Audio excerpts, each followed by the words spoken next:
오랫동안, 정말 오랫동안 일본은 그렇게 주장해 왔습니다. 교과서에 그렇게 썼고, 박물관에 그렇게 전시했고, 세계를 향해 그렇게 말해왔습니다. 그런데 말이죠. 그 화려하고 아름다운 일본 문화의 뿌리를 캐다 보면 깜짝 놀랄 만한 진실이 나옵니다. 그 뿌리의 끝에 우리 조상들이 있습니다. 오늘 우리가 함께 돌아볼 이야기는 지금으로부터 1500년 전 한반도 서남쪽에 자리 잡았던 작지만 위대한 나라 백제의 이야기입니다. 백제 사람들이 바다를 건너가 일본 땅에 문자를 가르치고 불교를 전하고 집을 짓고 문화를 심었던 그 이야기를 오늘 아주 제대로 풀어드리겠습니다. 그런데 말씀드리기 전에 먼저 한 가지 질문을 드리고 싶습니다. 여러분은 어릴 때 어떤 나라에서 태어났다는 것이 자랑스러우셨습니까? 아니면 부끄러우셨습니까? 50대, 60대 어르신들이라면 기억하실 겁니다. 학교 다닐 때만 해도 우리나라가 일본보다 문화적으로 앞섰다는 이야기를 들으면 반신반의하셨을 거예요. 왜냐하면 어른들이 일제강점기를 겪으셨고 해방 뒤에도 한동안 일본 제품, 일본 문화가 훨씬 앞서 보였으니까요. 그런데 역사의 진실은 달랐습니다. 아주 다르게 달랐습니다. 오늘 이 시간 여러분 마음속에 자부심한 조각을 단단히 심어드리고 싶습니다. 이 이야기가 끝날 때쯤이면 아마 자녀들한테, 손자, 손녀들한테 꼭 들려주고 싶다는 마음이 드실 겁니다. 저는 그걸 확신합니다. 자, 그럼 시작해 보겠습니다. 때는 삼국시대, 한반도의 고구려, 백제, 신라 세 나라가 서로 경쟁하며 공존하던 시절이었습니다. 그 중에서 백제는 지금의 충청도, 전라도 지역을 중심으로 꽃을 피운 나라입니다.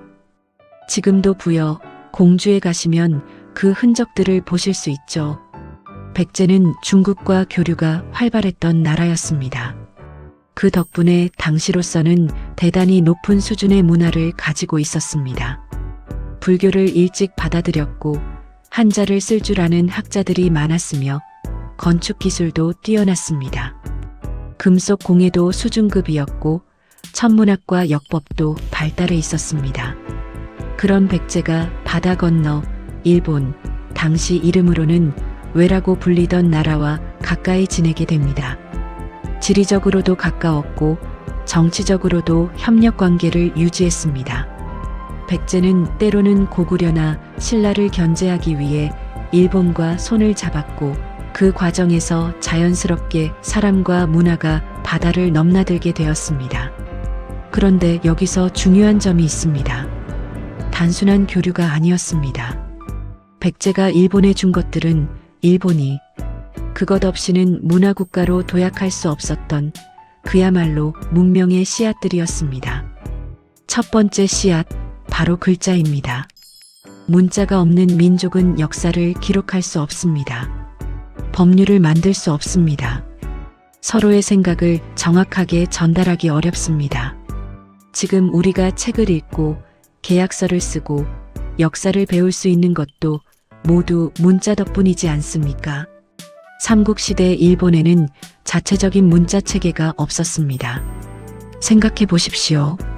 그 광활한 섬나라에 사람들이 살고 농사를 짓고 나라를 이루고 있었지만 자기들만의 글자가 없었습니다. 그 상황에서 백제 학자들이 한자를 가지고 건너간 겁니다. 서기 455년 백제의 학자 왕인 박사가 일본으로 건너갑니다. 그는 천자문 한 권과 논어 10권을 가지고 갔습니다. 천자문은 한자 1000글자를 담은 교재이고 논어는 공자의 가르침을 기록한 책입니다. 왕인 박사는 이 책들을 가지고 일본의 황태자에게 직접 한자를 가르쳤습니다. 생각해 보십시오.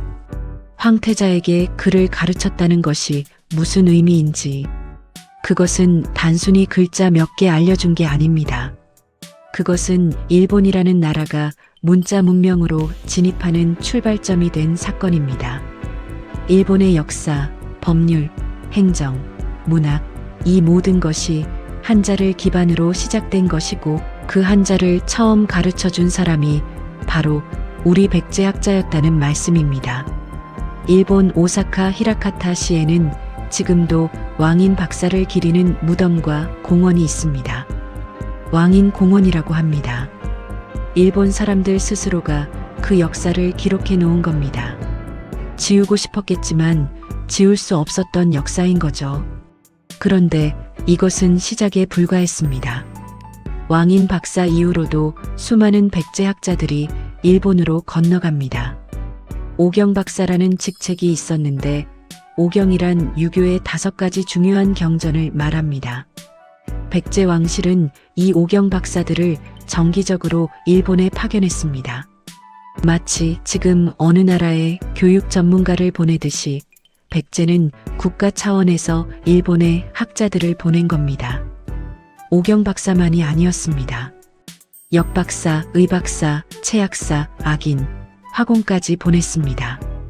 역박사는 역학과 점수를 아는 전문가이고 의박사는 의술을 가진 의사이며 채학사는 약초를 다루는 전문가입니다. 악인은 음악가이고 화공은 그림 그리는 화가입니다. 그야말로 문화 종합 선물 세트를 통째로 일본에 가져다 준 겁니다. 그 중에서도 특별히 오늘 강조하고 싶은 분야가 있습니다. 바로 불교입니다. 불교는 단순한 종교가 아니었습니다.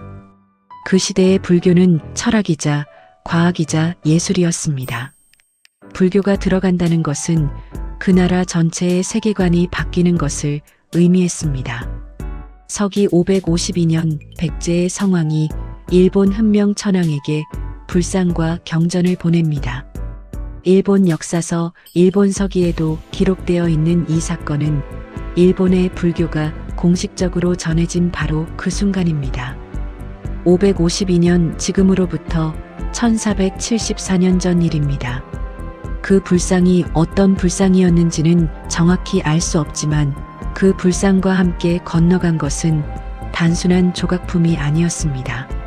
철학이었고 세계관이었고 예술이었습니다. 일본에 불교가 처음 들어왔을 때 반발이 심했습니다. 당시 일본의 유력 시족이었던 모노노베 씨와 나카토미 씨는 격렬하게 반대했습니다. 이 외래 종교가 일본 전통 신들의 노여움을 살 것이라고 주장했죠. 반면 소가 씨 집안은 불교를 받아들이자고 했습니다. 이 두 세력 사이의 갈등은 결국 전쟁으로까지 이어집니다. 그리고 소가 씨 집안이 승리하면서 불교는 일본의 국가 종교로 자리 잡게 됩니다. 그런데 그 소가 씨 집안이 어떤 집안인지 아십니까? 바로 백제에서 건너간 도레인, 즉 한반도에서 건너간 이민자들의 후손으로 알려진 집안입니다. 백제계 이민자 집안이 일본에서 불교를 지켜낸 겁니다. 이쯤 되면 단순한 문화 교류가 아니라는 생각이 드시지 않습니까? 자, 그러면 이제 좀 더 구체적인 이야기로 들어가 보겠습니다. 바로 건축 이야기입니다. 일본 나라 현에 가면 호류지라는 절이 있습니다. 일본어로 호류지, 한국어로 읽으면 법륜사입니다. 이 절은 세계에서 가장 오래된 목조 건축물 중 하나로 유네스코 세계문화유산에 등록되어 있습니다. 일본인들이 가장 자랑스러워하는 문화재 중 하나입니다. 그런데 이 호류지를 누가 지었는지 아십니까? 백제 사람들이 지었습니다. 이 이야기는 잠시 뒤에 더 자세히 드리겠습니다만 오늘 여러분과 함께 확인할 역사적 진실들은 단순한 주장이 아닙니다. 일본 자신들의 기록, 일본 학자들의 연구, 그리고 심지어 일본 왕실 스스로의 고백에 담겨 있는 사실들입니다. 여기서 잠깐 아주 중요한 장면 하나를 소개해 드리겠습니다. 2002년 일본 국왕 아키히토가 기자 회견에서 이런 말을 합니다. 간무 천황의 어머니가 백제 무령왕의 자손이라고 속일본기에 기록되어 있어 나는 한국과의 연연을 느낍니다. 이것은 일본 천황 스스로 한 말입니다. 일본 왕실의 혈통 속에 백제인의 피가 흐른다는 것을 왕 스스로 공개적으로 인정한 겁니다. 2002년 2월 14일에 있었던 일입니다. 이 발언이 나오자 일본 우파에서 얼마나 당황했겠습니까? 얼마나 불편해했겠습니까? 하지만 천황이 직접 한 말이니 부정할 수가 없었습니다. 지금 이 이야기를 처음 들으시는 분들 아마 깜짝 놀라셨을 겁니다. 처음에는 안 믿기실 수도 있습니다. 괜찮습니다. 그게 정상입니다. 왜냐하면 이런 역사를 우리는 학교에서 제대로 배우지 못했으니까요. 교과서에 아주 짧게만 나오거나 아예 빠져 있는 경우도 많으니까요. 오늘 이 이야기가 끝날 때쯤에는 여러분께서 고개를 끄덕이시게 될 겁니다. 그리고 자녀들한테 꼭 들려주고 싶다는 마음이 드실 거예요. 자, 다시 본론으로 돌아가겠습니다. 백제가 일본에 준 것들이 얼마나 대단한지 그 규모를 한번 정리해 드리겠습니다. 먼저 학문입니다. 한자와 유교 경전을 전해 주었습니다. 이것은 일본의 지식체계 전체를 만들어준 것과 같습니다. 글자가 없으면 법도 없고 역사도 없고 행정도 없습니다. 일본의 국가체계가 만들어진 것 자체가 한자라는 도구 덕분이었고 그 도구를 가져다 준 것이 백제였습니다. 다음은 종교입니다. 불교를 공식적으로 전해 주었습니다. 일본의 사원, 불상, 불교 예술, 명상 문화, 이 모든 것의 뿌리가 백제에서 건너간 불교입니다. 그 다음은 건축입니다. 거대한 목조 건물을 짓는 기술을 전해 주었습니다. 일본의 전통 건축 양식 자체가 백제 건축 기술에서 비롯되었다고 해도 과언이 아닙니다. 또 있습니다. 의학입니다. 백제의 의박사들이 건너가 약초를 다루는 법, 병을 고치는 법을 가르쳤습니다. 음악도 있습니다. 백제의 악인들이 건너가 일본 음악 발전에 기여했습니다. 회화도 있습니다. 백제의 화공들이 건너가 그림을 그리고 일본 회화의 기초를 만들었습니다. 이쯤 되면 이런 생각이 드실 겁니다. 그러면 일본은 뭘 스스로 만든 게 있는 건가요? 이 물음에는 제가 이렇게 답씀드리겠습니다. 일본 사람들도 물론 자신들만의 문화를 발전시켜 나갔습니다. 하지만 그 문화를 꽃피울 수 있었던 씨앗, 그 씨앗은 백제에서 건너간 것이었다는 겁니다. 씨앗 없이 꽃이 필 수는 없지 않습니까? 지금 일본이 세계에 자랑하는 수많은 전통 문화들, 그 뿌리를 찾아 올라가면 백제와 만나게 됩니다. 그것을 오늘 우리가 하나씩 확인해 나갈 겁니다. 그런데 정말 놀라운 것은 따로 있습니다. 일본은 이 사실을 오랫동안 지우려 했다는 겁니다. 왜 지우려 했을까요? 자존심 때문입니다.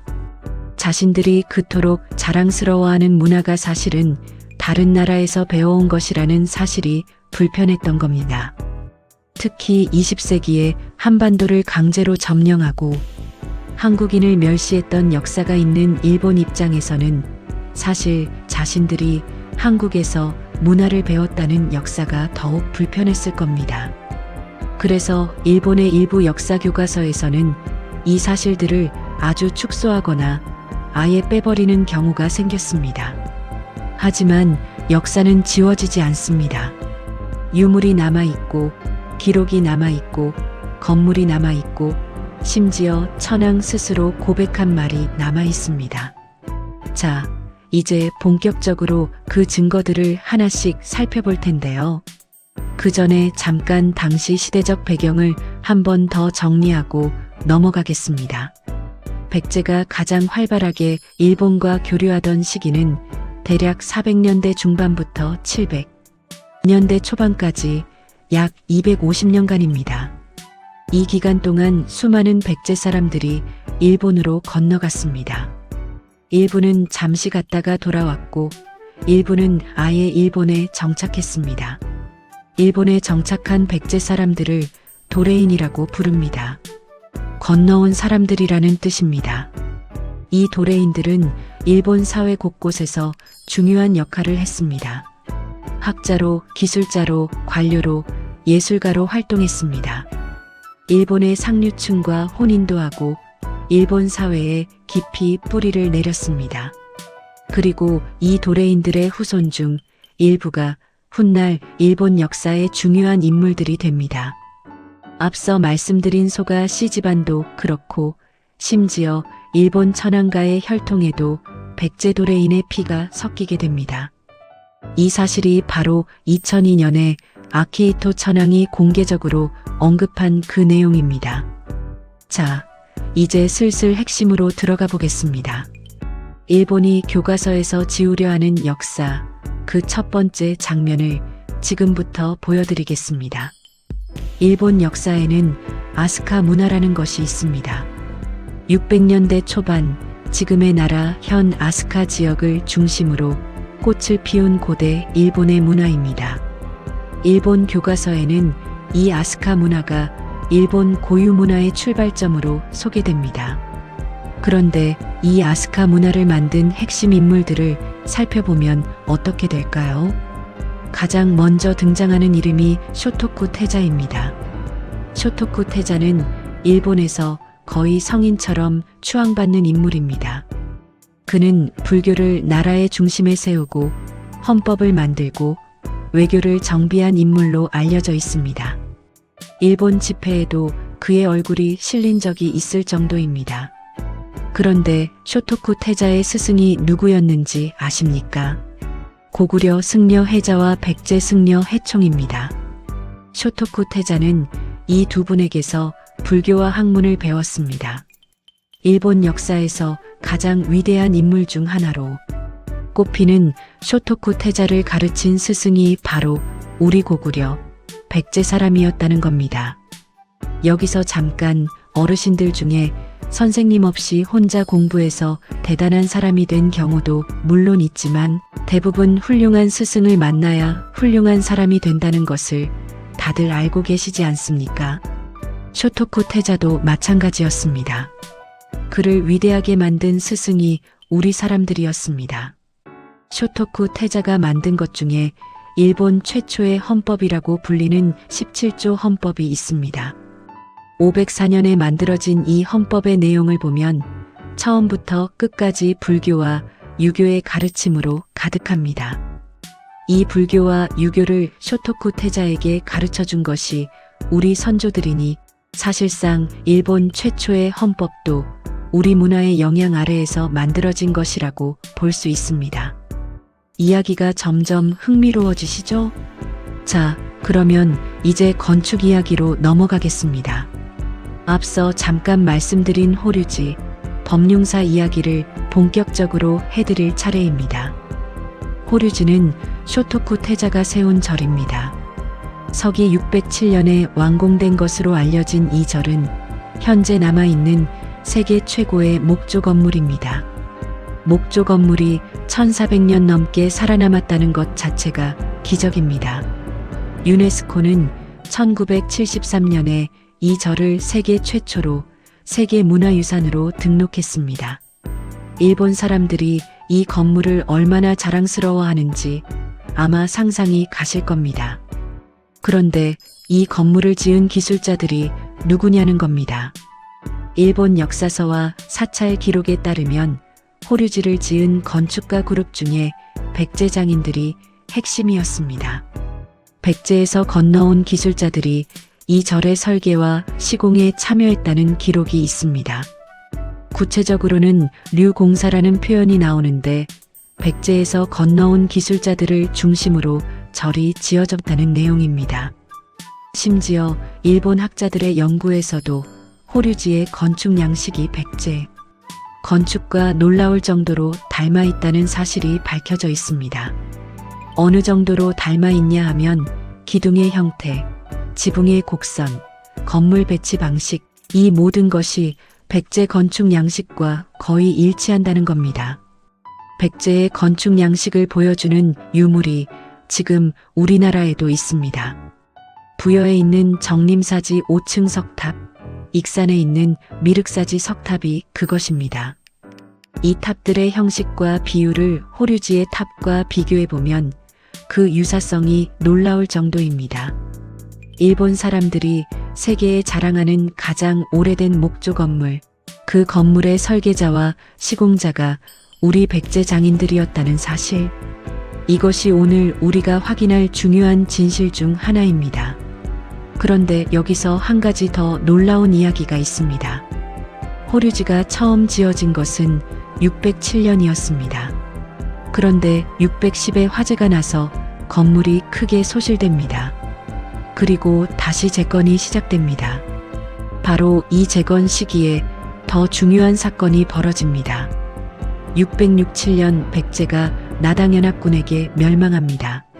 나라를 잃은 백제 사람들 중 많은 이들이 일본으로 피난을 갑니다.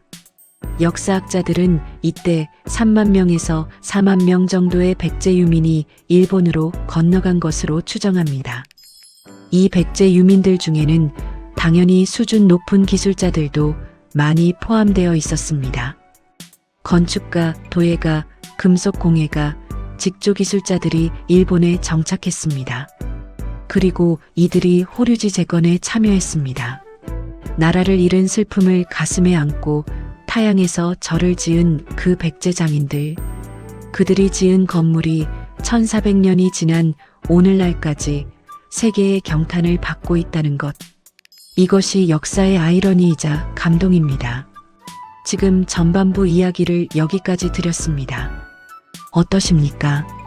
이 이야기가 얼마나 놀라우신가요? 그리고 우리 조상들이 얼마나 대단한 사람들이었는지 느껴지시나요? 잠깐 지금까지의 이야기를 정리해 드리겠습니다. 백제학자 왕인 박사가 455년경에 한자와 논어를 가지고 일본으로 건너가 황태자에게 글을 가르쳤습니다. 백제 성왕이 552년에 불상과 경전을 일본에 보내 불교를 전해주었습니다. 쇼토쿠 태자의 스승은 고구려 백제 승려였습니다. 일본 최고의 목조 건물 호류지를 지은 핵심 기술자들은 백제 장인들이었습니다. 그리고 2002년 일본 아키히토 천황 스스로 일본 왕실 혈통에 백제인의 피가 흐른다는 것을 공개적으로 고백했습니다. 이것들은 모두 일본 자신들의 기록과 유물, 그리고 천황 본인의 발언에 담겨 있는 역사적 사실들입니다. 그렇다면 왜 우리는 이 사실을 학교에서 제대로 배우지 못했을까요? 왜 이렇게 중요한 역사가 교과서 한 귀퉁이에만 조그맣게 실려 있거나 아예 없을까요? 그것은 20세기 일제강점기와 깊은 관계가 있습니다. 일본이 한반도를 점령하면서 우리 역사를 왜곡하고 우리 스스로가 열등하다는 인식을 심으려 했습니다. 우리가 실은 일본 문화의 스승이었다는 사실은 그들이 가장 숨기고 싶은 역사였습니다. 해방 이후에도 우리 역사 교육이 이 부분을 충분히 다루지 못한 면이 있습니다. 하지만 이제는 알아야 합니다. 우리 스스로가 알고 자녀들에게 전해줘야 합니다.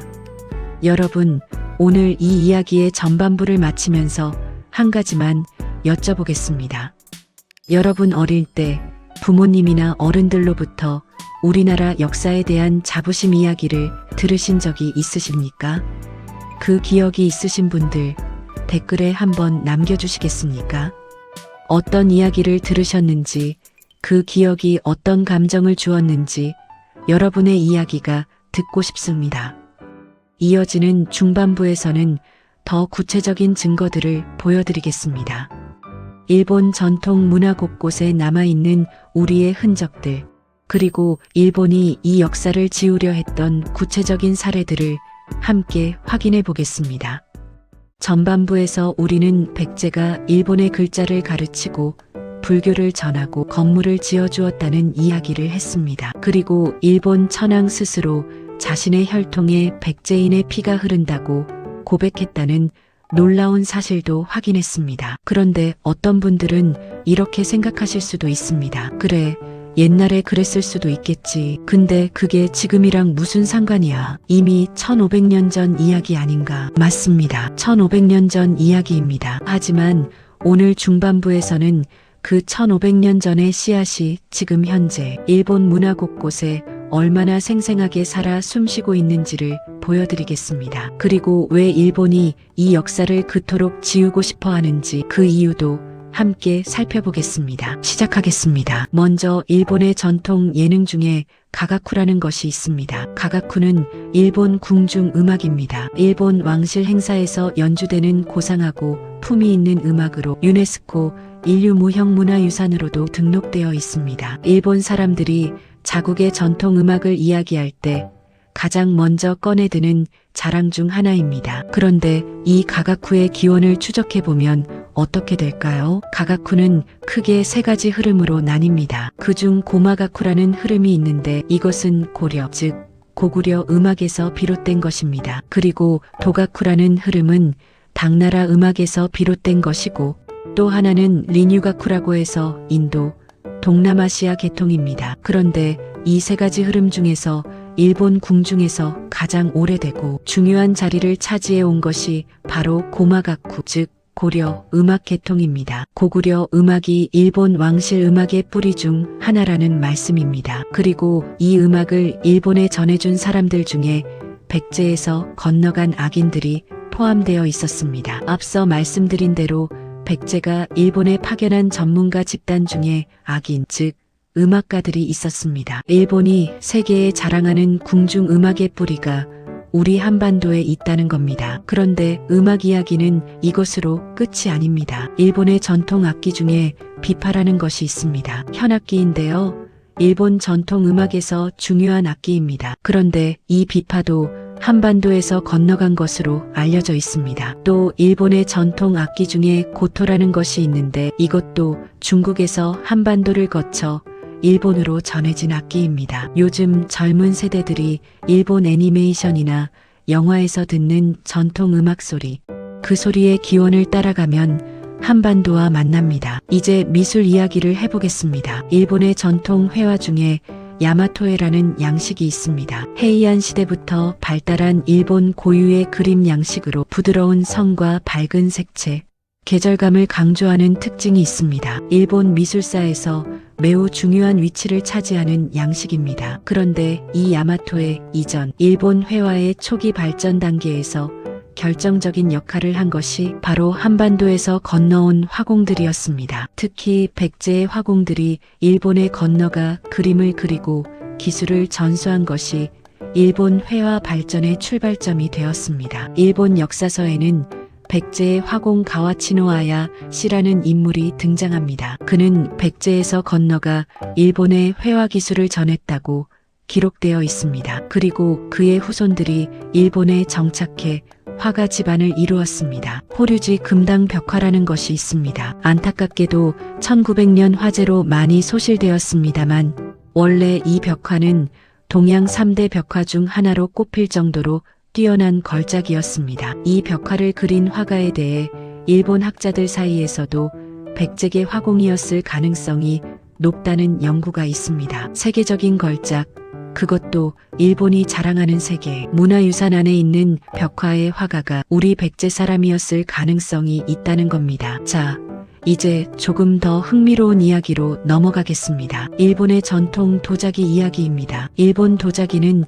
세계적으로 유명합니다. 아리타 야키, 하기 야키, 사스마 야키 같은 이름들이 도자기 애호가들 사이에서 높이 평가받습니다. 그런데 이 일본 도자기의 역사를 살펴보면 그 기원이 한반도에 있다는 것이 명확합니다. 특히 임진왜란, 즉 일본이 조선을 침략한 전쟁 이후의 이야기가 있습니다. 이건 백제시대 이야기가 아니라 좀 더 가까운 시기의 이야기입니다만 일본 문화 속 한국의 흔적을 이해하는데 중요한 부분이라 잠깐 말씀드리겠습니다. 임진왜란 때 일본 장수들이 조선에서 도자기 장인들을 강제로 데려갔습니다. 이것을 도자기 전쟁이라고도 부릅니다. 그 정도로 일본이 조선의 도자기 기술을 탐냈던 겁니다. 그렇게 끌려간 조선 도자기 장인들 중에 이삼평이라는 분이 있습니다. 이삼평 선생은 일본 아리타 지역에서 백자를 굽는데 성공합니다. 이것이 일본 최초의 백자입니다. 현재 아리타에는 이삼평을 도자기의 신으로 모시는 신사가 있습니다. 일본 사람들이 자신들의 도자기 역사의 아버지로 받들고 있는 분이 사실은 조선에서 강제로 끌려간 우리 선조라는 겁니다. 이 이야기를 들으시면 어떤 감정이 드십니까? 억울함이 드십니까? 아니면 묘한 자부심이 드십니까? 아마 두 가지가 동시에 드실 것 같습니다. 억울한 것도 맞고 자랑스러운 것도 맞습니다. 우리 선조들의 기술이 그만큼 뛰어났다는 증거이니까요. 자, 다시 백제시대로 돌아가겠습니다. 이번에는 건축 이야기를 좀 더 깊이 들어가 보겠습니다. 호류지 말고도 백제 장인의 손길이 닿은 일본의 건축물들이 있습니다. 그중 하나가 사천왕사입니다. 일본어로는 시텐노지라고 합니다. 사천왕사는 오사카에 있는 절인데 쇼토쿠 태자가 세운 것으로 알려져 있습니다. 이 절도 600년대 초반에 지어진 것입니다. 그리고 이 절을 지은 사람들도 백제에서 건너온 기술자들이었다는 기록이 있습니다. 사천왕사의 배치 방식을 보면 매우 독특한 특징이 있습니다. 난문, 탑, 금당, 강당이 일직선으로 배치되어 있는 형식인데 이것을 사천왕사식 배치라고 부릅니다. 놀라운 것은 이와 똑같은 배치 방식이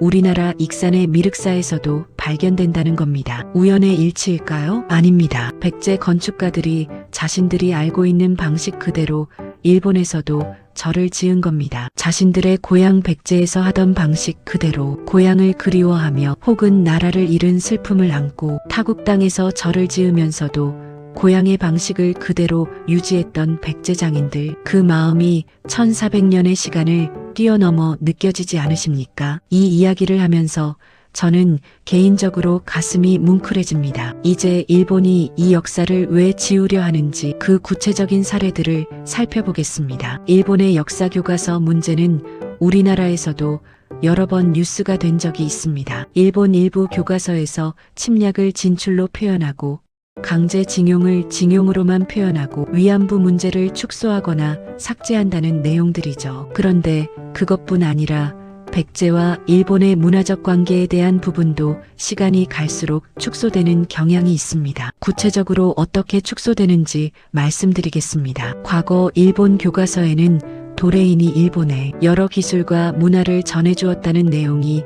비교적 상세하게 실려 있었습니다. 도레인이 한자를 전했고 불교를 전했고 건축 기술을 전했다는 내용들이 있었습니다. 그런데 최근으로 올수록 이 내용들이 점점 줄어드는 경향이 있습니다. 도레인이라는 표현 자체를 덜 쓰거나 그들의 역할을 단순히 기술자 정도로만 표현하거나 혹은 이 모든 것이 중국에서 일본으로 직접 전해진 것처럼 서술하는 경우가 늘고 있습니다. 왜 그럴까요? 20세기 들어 한일 관계가 복잡해지면서 일본이 한반도에서 문화를 전수받았다는 역사적 사실이 일본 일부 사람들에게 불편한 진실이 된 겁니다. 자신들이 한반도를 식민지로 삼았던 나라인데 사실은 그 한반도에서 문명을 배웠다는 것이 심리적으로 받아들이기 어려웠던 거죠. 하지만 역사는 감추어진다고 사라지지 않습니다. 1900년 일본의 역사학자 에가미 나미오가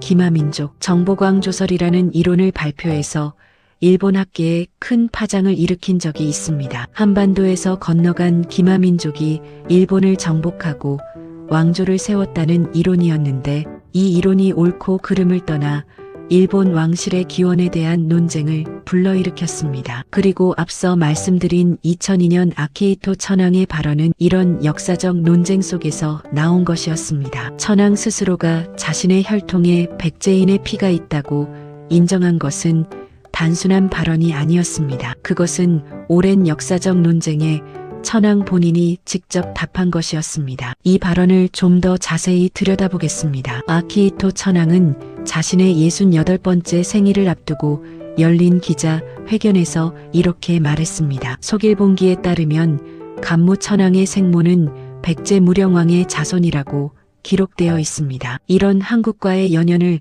나는 느낍니다. 라고. 여기서 간무 천황이 누구냐 하면 일본에서 가장 존경받는 천황 중 한 명으로 일본의 수도를 나라에서 교토로 옮긴 인물입니다. 그야말로 일본 역사에서 가장 중요한 천황 중 한 명이죠. 그 천황의 어머니가 백제 무령왕의 자손이라는 겁니다. 무령왕은 백제에서 가장 위대한 왕 중 한 분입니다. 지금도 공주 무령왕릉이 남아있고 거기서 출토된 유물들은 국보급 문화재들입니다. 백제 무령왕의 자손이 일본으로 건너가서 그 후손이 일본의 어머니가 되고 그 어머니에게서 태어난 아들이 일본 역사상 가장 중요한 천황 중 한 명이 되었다는 겁니다. 이 사실이 일본 공식 역사서인 속일본기에 기록되어 있다는 것, 그리고 그것을 일본 천황 본인이 공개석상에서 직접 언급했다는 것, 이것은 부정할 수 없는 역사적 사실입니다. 일본이 교과서에서 지우려 해도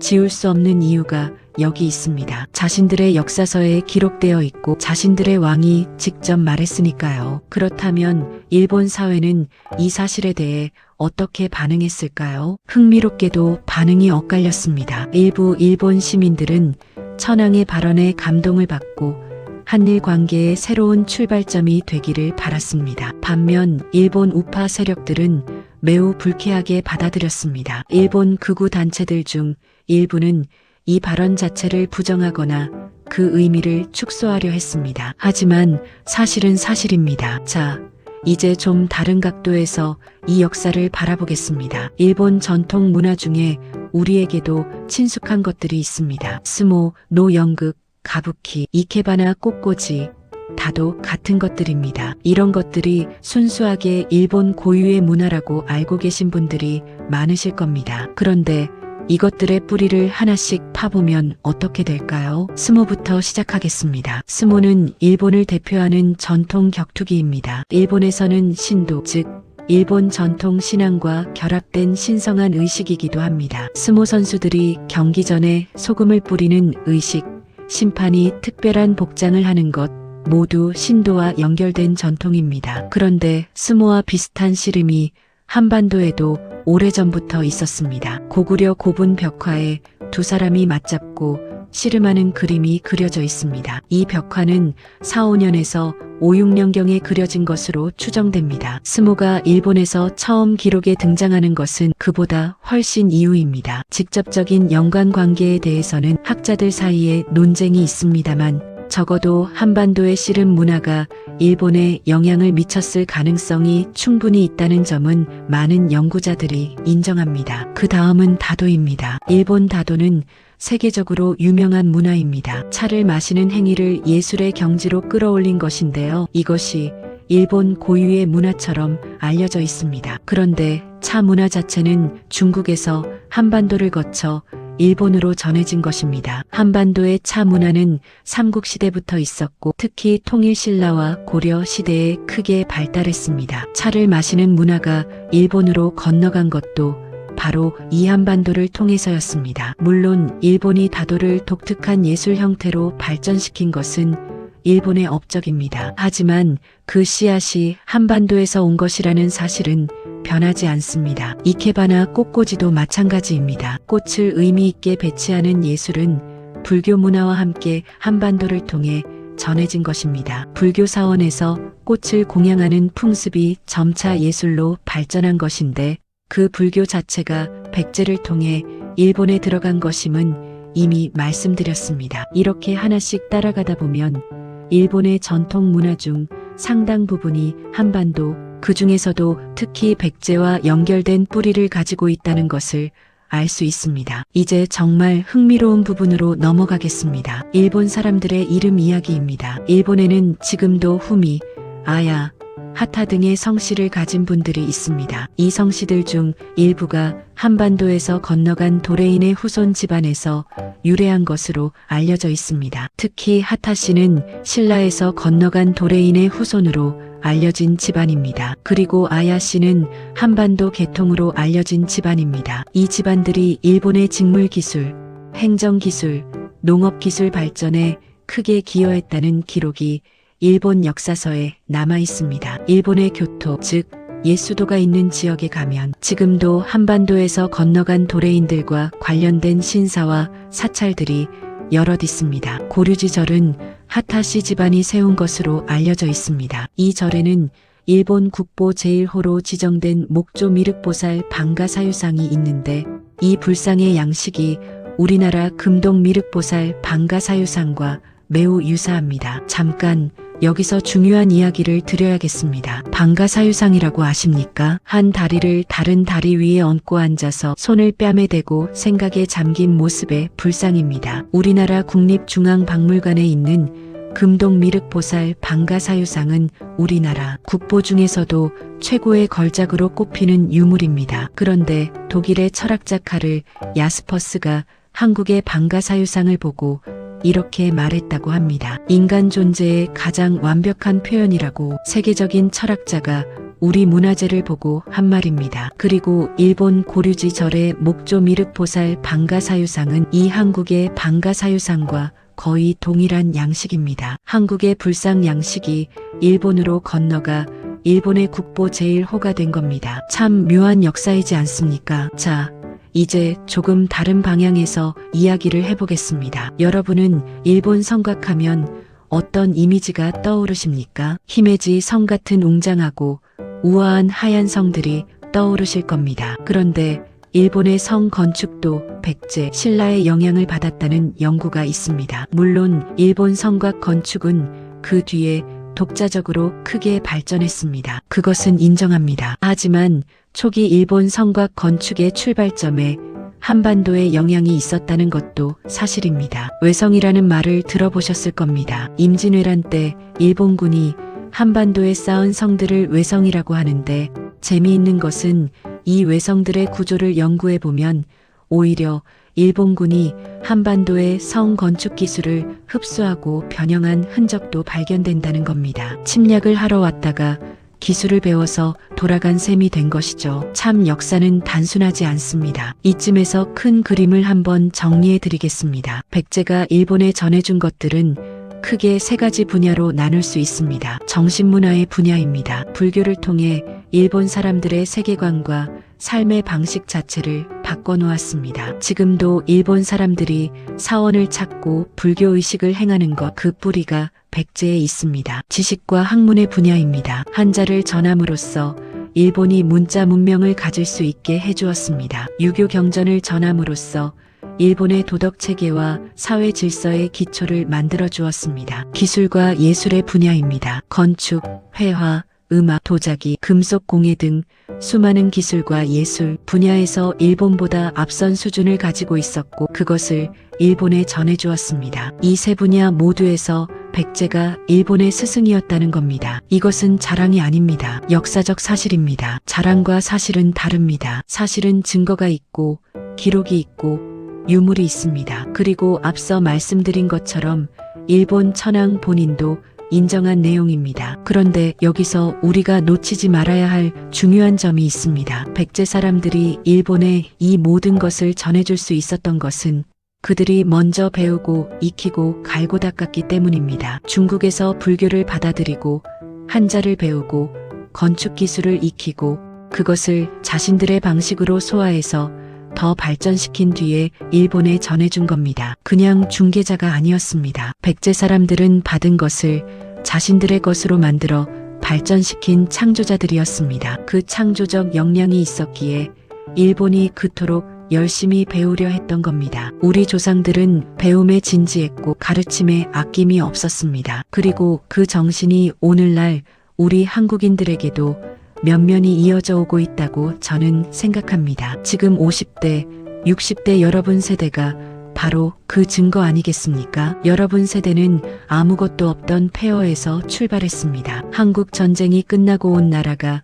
무너진 상황에서 여러분의 부모님 세대가 맨손으로 일어섰고 여러분 세대가 그것을 이어받아 한강의 기적을 만들어냈습니다. 경제만이 아닙니다. 교육도, 기술도, 문화도, 배움에 대한 열정, 끊임없는 노력, 이것이 우리 민족의 DNA에 새겨진 것이 아닐까요? 1500년 전 백제 사람들이 바다를 건너가 일본의 문명을 가르쳤던 그 유전자가 오늘날 한국이 반도체를 만들고 K-팝이 세계를 흔들게 만든 그 유전자와 같은 것이 아닐까요? 저는 그렇게 생각합니다. 이야기가 깊어질수록 우리 자신에 대한 이야기가 되고 있습니다. 그것이 오늘 이 영상을 만든 이유입니다. 자, 중반부를 마무리하면서 한 가지 더 중요한 이야기를 드리겠습니다. 일본이 이 역사를 지우려 한다고 말씀드렸는데 반대로 일본 내에서도 이 역사를 정직하게 마주하려는 사람들이 있다는 것도 알아야 합니다. 일본의 역사학자들 중에도 백제와 일본의 관계를 객관적으로 연구하고 발표하는 분들이 있습니다. 일본의 일반 시민들 중에도 한일 문화의 역사적 연결에 대해 관심을 갖고 공부하는 분들이 많습니다. 한류 열풍도 어쩌면 1500년 전 그 연결의 현대적 부활이 아닐까요? 역사의 진실은 이렇게 끊임없이 수면 위로 올라옵니다. 아무리 누르려 해도 진실은 결국 모습을 드러냅니다. 이제 잠시 후 후반부에서는 오늘 이야기의 결론과 함께 우리가 이 역사를 알아야 하는 이유, 그리고 이 역사가 오늘날 우리에게 어떤 의미인지를 함께 생각해 보겠습니다. 또한 후반부에서는 일본 전통 문화 속 한국의 흔적들 중에서 아직 말씀드리지 않은 흥미로운 사례들을 더 소개해 드리겠습니다. 일본의 국기라 할 수 있는 스모 선수들 중에 한국계가 그렇게 많은 이유, 일본 신도, 신사 문화와 우리 무족 신앙의 유사성, 그리고 일본 지명 속에 숨어있는 한반도의 흔적들까지 끝까지 함께 해주시기 바랍니다. 먼저 일본의 지명 이야기부터 해드리겠습니다. 일본 지명 중에 한반도, 특히 고구려, 백제, 신라와 관련된 이름들이 적지 않게 남아 있습니다. 이것은 단순한 우연이 아닙니다. 그 지역에 한반도에서 건너간 도레인들이 정착해서 살았기 때문에 그 흔적이 지명으로 남은 겁니다. 대표적인 것이 고마라는 지명입니다. 일본 사이타마 현에 고마라는 지명이 있습니다. 고마는 고구려의 일본식 발음입니다. 이 지역에 고구려에서 건너간 사람들이 집단으로 정착해서 살았고 그 이름이 지금까지 지명으로 남아있는 겁니다. 사이타마 현에는 고마 신사라는 곳도 있습니다. 이 신사는 고구려 왕족의 후손인 약광이라는 인물을 모시는 곳입니다. 약광은 고구려가 멸망한 후 일본으로 건너가 그 지역에 정착한 왕족입니다. 일본 사람들이 지금도 이 신사를 찾아 참배합니다. 백제와 관련된 지명도 있습니다. 오사카 근처에 구다라라는 지명이 있었습니다. 구다라는 백제의 일본식 발음입니다. 이 지역에 백제에서 건너온 사람들이 많이 살았던 겁니다. 신라와 관련된 지명도 있습니다. 일본의 여러 지역에 시라기라는 지명이 남아있는데 시라기는 신라의 일본식 발음입니다. 이처럼 일본 땅 곳곳에 우리 조상들의 흔적이 지명으로 새겨져 있습니다. 1500년이 지나도 지명은 쉽게 바뀌지 않습니다. 그만큼 그 땅에서 우리 선조들이 오랫동안 깊이 뿌리를 내리고 살았다는 증거입니다. 자, 이제 중반부에서 예고해드린 스모 이야기를 해보겠습니다. 스모는 일본의 국기입니다. 국기라는 것은 나라를 대표하는 운동 종목이라는 뜻이죠. 일본 사람들이 스모에 갖는 자부심은 대단합니다. 스모 챔피언 요코즈나는 단순한 운동선수가 아니라 거의 신성한 존재로 대우받습니다. 그런데 현대 스모 역사를 보면 흥미로운 사실이 있습니다. 스모 최고 등급인 요코즈나의 자리에 오른 선수들 중에 한국 출신이 상당히 많습니다. 2000년대 이후를 보면 가이오, 아사쇼류, 하쿠오, 하루마오지 같은 선수들이 있는데 이 중 한국 출신 선수들이 일본 스모계를 장악하다시피 한 시기가 있었습니다. 일본의 국기를 한국 선수들이 석권한 겁니다. 물론 이것은 현대의 이야기이고 1500년 전 역사와 직접적인 연결은 없습니다. 하지만 한국과 일본의 씨름, 격투 문화의 오랜 연결고리를 생각하면 묘한 기시감이 드는 것도 사실입니다. 스모 선수들이 경기장에 들어서면서 소금을 뿌리는 의식, 경기장 사방에 기둥을 세우고 지붕을 얻는 도요라는 구조, 이런 것들이 신도 의식과 연결되어 있고 그 신도 문화 자체도 한반도 문화와 여러 연결고리가 있다는 주장이 학자들 사이에 있습니다. 자, 이제 조금 더 구체적인 유물 이야기를 해드리겠습니다. 일본 나라 현에 나라 국립박물관이 있습니다. 그리고 도다이지 절 안에는 쇼소인이라는 창고가 있는데 이 창고에는 1300년 전 물건들이 그대로 보관되어 있습니다. 일본 천황 가문이 대대로 보관해온 보물들입니다. 이 쇼소인 유물들을 연구한 학자들이 흥미로운 사실을 발견했습니다. 유물 중에 한반도, 특히 신라 양식으로 만들어진 것들이 상당수 포함되어 있다는 겁니다. 신라의 유리 제품, 신라 양식의 직물, 신라풍의 장신구들이 일본 천황 가문의 보물 창고에 보관되어 있었던 겁니다. 이것은 무엇을 의미할까요? 당시 일본 왕실이 한반도의 물건들을 귀하게 여기고 소중히 간직했다는 겁니다. 그만큼 한반도의 문화와 기술 수준을 높이 평가했다는 증거입니다. 지금 잠깐 생각해 보십시오. 어느 나라 왕실 창고에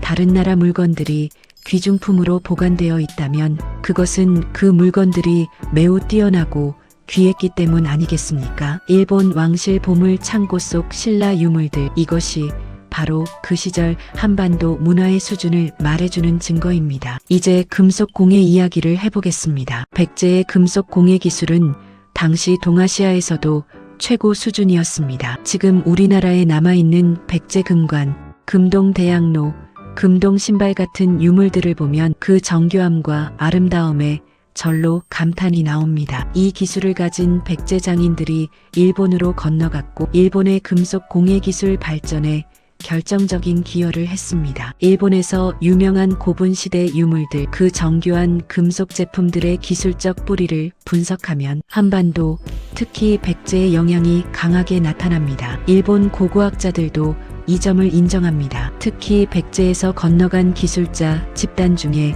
이미키라고 불리는 집단이 있었는데 이들이 일본에서 말 안장, 마구, 금속 장식 등 정교한 금속 제품을 만들었다는 기록이 있습니다. 이들의 기술이 일본 금속 공예의 기초를 놓은 것입니다. 자, 이제 아주 중요하고 감동적인 이야기를 하나 드리겠습니다. 백제 멸망 이야기입니다. 667년 백제가 나당연합군에 의해 멸망합니다. 그 과정에서 한 사람의 이름이 역사에 빛납니다. 바로 계백장군입니다. 황산벌 전투, 계백장군이 5천의 결사대를 이끌고 신라의 5만 대군과 맞선 전투입니다. 처음부터 이길 수 없는 싸움이었습니다. 5천 대 5만, 10배 차이입니다. 계백장군도 이것을 알았습니다. 전투에 나서기 전 계백장군은 가족들을 자신의 손으로 먼저 보냈다고 전해집니다. 포로가 되어 노예로 사는 것보다 차라리 죽음이 낫다는 마음에서였습니다. 이 이야기를 들으면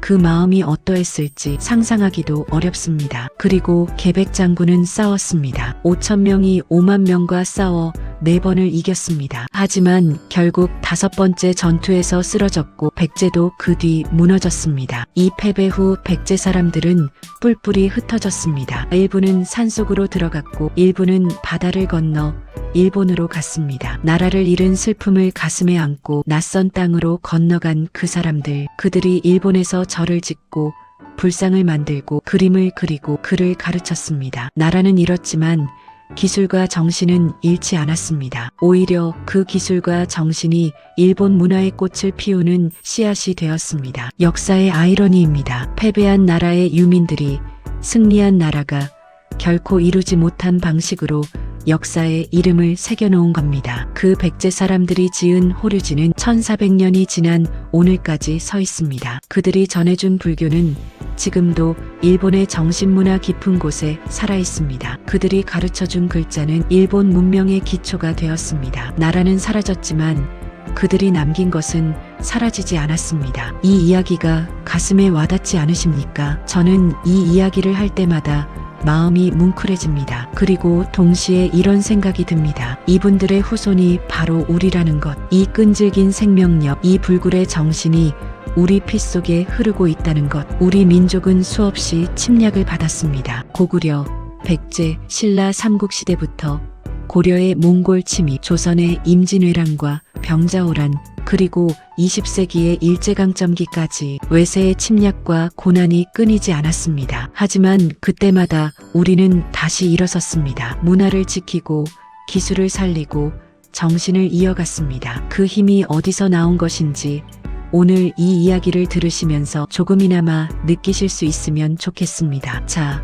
이제 일본 신도 문화와 우리 문화의 유사성 이야기를 해보겠습니다. 신도는 일본의 전통 토착 신앙입니다. 신사를 찾아 참배하고 자연과 조상을 신으로 모시는 일본 고유의 종교 체계입니다. 그런데 이 신도의 여러 요소들을 살펴보면 우리나라 무속신앙 즉 샤머니즘과 놀라운 유사점이 있습니다. 예를 들어 신사에 모시는 신들 중에 특정 지역을 지키는 수호신 개념이 있는데 이것이 우리나라의 동네 어귀에 있는 당산나무, 선앙당, 토지신 개념과 매우 유사합니다. 또 신사에서 행해지는 의식 중에 무당이 신내림을 받아 신의 뜻을 전하는 형태와 비슷한 의식들이 있습니다. 신사의 무녀, 즉 미코가 신에게 복납하는 무용과 우리나라의 무당춤 사이에 유사성을 지적하는 학자들도 있습니다. 이것이 어디서 비롯된 것인지는 학자들 사이에 논쟁이 있습니다. 하지만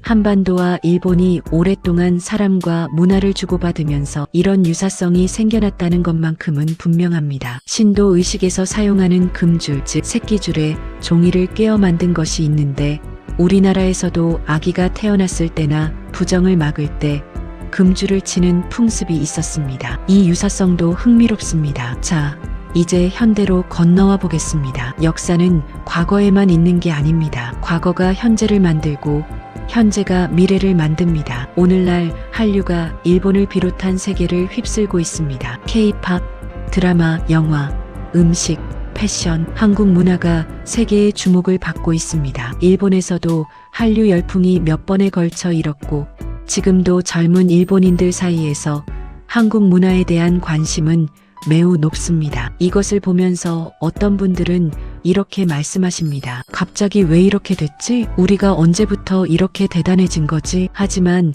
오늘 이 영상을 다 보신 분들은 아실 겁니다. 갑자기 된 게 아닙니다. 1500년의 역사가 있었습니다. 우리 조상들이 일본의 문자를 가르치고 절을 짓고 불교를 전하고 예술을 꽃피웠던 그 역량이 면면이 이어져 내려와 오늘날 K-팝이 되고 드라마가 되고 영화가 된 겁니다. 봉준호 감독의 기생충이 오스카를 받고 BTS가 빌보드를 점령하고 오징어 게임이 전 세계를 열광하게 한 것. 이것이 하루아침에 생겨난 것이 아닙니다. 1500년의 문화적 역량이 21세기에 폭발한 겁니다. 그리고 그 역량의 뿌리 중 하나가 바로 오늘 우리가 살펴본 백제장인들의 이야기입니다. 자, 이제 오늘 영상의 핵심 메시지를 드릴 시간이 됐습니다. 여러분, 50대, 60대 어르신들께 특별히 드리고 싶은 말씀이 있습니다. 여러분 세대는 참 고생 많이 하셨습니다. 어릴 때는 가난했고 젊어서는 치열하게 일했고 나라가 발전하는 과정에서 정말 많은 것을 희생하셨습니다. 그런데 그 과정에서 자신의 나라 역사에 대해 자신의 문화에 대해 충분한 자부심을 갖기 어려운 환경이기도 했습니다. 일제강점기의 상처가 깊었고 전쟁의 폐허가 생생했고 선진국을 따라잡아야 한다는 조급함 속에서 정작 우리 것의 위대함을 돌아볼 여유가 없었을 수도 있습니다. 하지만 오늘 이 이야기를 들으셨으니 이제 아시겠지요. 우리는 원래 대단한 민족이었습니다. 1500년 전에도 그랬고 지금도 그렇습니다. 우리 조상들이 일본에 건너가 문자를 가르치고 절을 짓고 불교를 전하고 예술을 꽃피웠던 그 사람들이 바로 여러분의 선조들입니다. 그 피가 여러분 몸속에 흐르고 있습니다. 여러분이 자녀를 키우면서 손자 손녀를 돌보면서 힘들고 어려운 상황에서도 포기하지 않고 살아온 것. 그것이 바로 그 백제 장인들의 정신과 같은 겁니다. 나라를 잃은 슬픔 속에서도 타국 땅에서 절을 짓고 문화를 꽃피웠던 그 불굴의 정신, 그 정신이 여러분 안에 있습니다. 자, 이제 아주 중요한 이야기 하나를 더 드리겠습니다. 우리가 이 역사를 알아야 하는 이유에 대해서입니다. 어떤 분들은 이렇게 생각하실 수 있습니다. 과거 역사야 뭐 어쩌겠어. 알면 뭐가 달라지나. 지금 생활이 더 중요하지. 틀린 말씀이 아닙니다. 하지만 이것만큼은 말씀드리고 싶습니다. 사람이 자신의 뿌리를 알면 더 단단해집니다. 가문의 역사를 아는 사람이 더 당당하게 살 수 있는 것처럼 민족의 역사를 아는 사람이 더 자신있게 세상을 살 수 있습니다. 특히 지금 우리 자녀들, 손자, 손녀들 세대는 전 세계와 경쟁하며 살아야 합니다. 그 경쟁 속에서 자신감의 원천이 필요합니다. 그 원천 중 하나가 바로 이런 역사 이야기입니다. 우리가 얼마나 대단한 민족인지, 우리 조상들이 얼마나 위대한 일을 했는지를 알 때 아이들은 스스로를 더 자랑스럽게 생각하고 더 높은 꿈을 꿀 수 있습니다. 여러분이 이 이야기를 자녀에게, 손자, 손녀에게 들려주시는 것, 그것이 바로 이 역사를 이어가는 것이고 그 정신을 전수하는 것입니다. 이야기 하나가 사람을 바꿀 수 있습니다. 역사 이야기 하나가 아이의 인생을 바꿀 수도 있습니다. 자, 이제 오늘 이야기에서 미처 드리지 못한 내용들을 간략하게 정리해 드리겠습니다. 일본의 문자체계 이야기입니다. 일본에는 지금 히라가나, 가타카나, 한자 세 가지 문자체계가 있습니다. 그중 히라가나와 가타카나는 한자를 변형해서 만든 것입니다. 즉, 일본 문자의 기원은 한자이고 그 한자를 일본에 전해준 것이 백제라는 이야기입니다. 지금 일본 사람들이 쓰는 글자 자체의 기원이 우리와 연결되어 있는 겁니다. 일본의 직조기술 이야기입니다. 앞서 잠깐 말씀드린 하타시 집안은 한반도에서 건너간 도레인의 후손인데 이 집안이 일본의 고급 직물 기술을 전해주었습니다. 실크, 즉 비단을 짜는 기술을 일본에 전해준 것이 이 한반도 출신 기술자들이었다는 겁니다. 지금도 교토의 고급 직물 니시지노리로 유명한 비단, 직물의 역사는 이 도레인 기술자들에게까지 거슬러 올라갑니다. 일본 농업기술 이야기도 있습니다. 논농사 기술, 즉 벼농사 기술이 한반도를 통해 일본으로 전해졌다는 것은 역사학계의 정설입니다. 일본 사람들의 주식인 쌀, 그 쌀 농사 기술도 한반도에서 건너간 겁니다. 생각해 보십시오. 글자, 종교, 건축, 음악, 미술, 직물, 농업까지 문명을 이루는 거의 모든 요소가 한반도에서 일본으로 건너간 겁니다. 이것을 보면 그 당시 한반도, 특히 백제의 문명 수준이 얼마나 높았는지 실감이 나지 않으십니까? 자, 이제 일본이 왜 이 역사를 지우려 하는지에 대해 마지막으로 정리해 드리겠습니다. 일본이 이 역사를 불편해하는 데는 여러 이유가 있습니다. 첫째, 자존심의 문제입니다. 자신들이 자랑스러워하는 문화의 상당 부분이 외국에서 온 것이라는 사실이 불편한 겁니다. 특히 20세기에 한국을 식민지로 삼았던 일본 입장에서는 사실은 한국에서 문명을 배웠다는 역사가 더욱 불편합니다. 둘째, 정치적 이용의 문제입니다. 일본 내 일부 세력은 한국에 대한 역사적 우월감을 정치적으로 이용하려 합니다. 한국에서 문화를 배웠다는 사실이 알려지면 그런 주장이 설 자리가 없어집니다. 셋째, 정체성의 문제입니다. 일본인들이 자신들을 고유하고 독특한 민족으로 이해하는 정체성과 충돌합니다. 다른 민족에게서 많은 것을 배웠다는 사실은 그 정체성을 흔들 수 있습니다. 하지만 이것만큼은 분명히 말씀드릴 수 있습니다. 역사를 지운다고 사실이 달라지지는 않습니다. 유물이 남아있고 건물이 남아있고 기록이 남아있습니다. 그리고 일본 천황 본인이 말했습니다. 지금도 호류지는 나라현에 서 있습니다. 지금도 고마신사는 사이타마 현에 있습니다. 지금도 왕인 박사의 무덤은 오사카 히라카타 시에 있습니다. 역사는 지워지지 않습니다. 자, 이제 정말 마지막 이야기를 드릴 시간입니다. 오늘 우리가 함께 돌아본 역사에서 가장 인상 깊은 장면을 하나 꼽으라면 저는 주저없이 이 장면을 꼽겠습니다. 667년 백제가 멸망한 이후 일본으로 건너간 백제 유민들이 있었습니다. 나라를 잃은 슬픔, 고향을 잃은 그리움, 그것을 가슴에 안고 타국 땅에서 절을 짓는 백제 장인의 모습, 망치 소리가 들리는 것 같습니다. 끌 소리가 들리는 것 같습니다. 먼지 날리는 공사 현장에서 고향 백제의 방식 그대로 기둥을 세우고 지붕을 올리는 장인의 손길, 그 손길이 만들어낸 건물이